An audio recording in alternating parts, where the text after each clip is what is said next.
Percobaan kali ini saya sudah menyiapkan ada 4 buah gelas yang berisi macam-macam larutan. Yang pertama ada larutan yang berisi air putih, larutan gula, larutan garam, dan juga minyak goreng.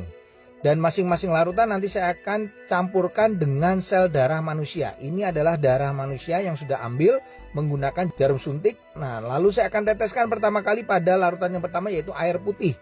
Kalau kita perhatikan di sini darah dengan air putih langsung akan larut.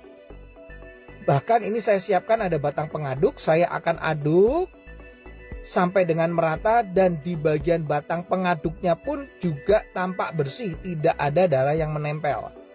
Ini artinya darah dengan air dia akan terlarut sempurna. Lalu bagaimana dengan larutan gula? Saya akan teteskan darah pada larutan gula. Kalau kita bandingkan dengan air putih tadi, pada larutan gula ini sel darahnya tidak akan larut ke bawah, justru dia akan mengendap di bagian atas. Dan akan saya gunakan batang pengaduk. Nah, Anda bisa lihat ini beda sekali. Sel darahnya justru menempel pada batang pengaduk. Ini kenapa? Karena gula itu bersifat perlengketan. Berbeda dengan air putih tadi, batang pengaduknya bersih. Makanya orang kalau kena diabetes, terjadi perlengketan pada darahnya, mengalami rasa haus, kemudian sering buang air kecil, dan akhirnya suka ngemil. Nah, bagaimana dengan orang yang hipertensi? Ini adalah larutan garam. Ini darahnya saya akan teteskan pada larutan garam. Lalu saya akan juga sama masukkan batang pengaduk. Dan ini berbeda dengan diabetes, di mana sel darah yang menempel pada batang pengaduknya tidak selengket pada gula, larutan gula.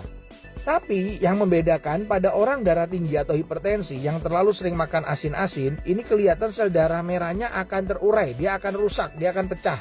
Makanya orang darah tinggi bisa mengalami pecah pembuluh darah.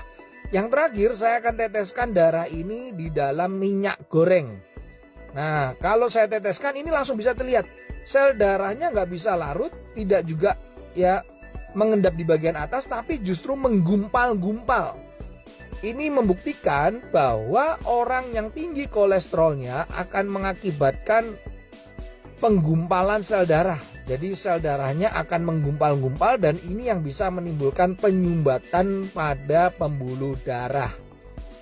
Ini adalah percobaan sederhana yang saya lakukan dengan menggunakan 4 macam larutan yang berbeda.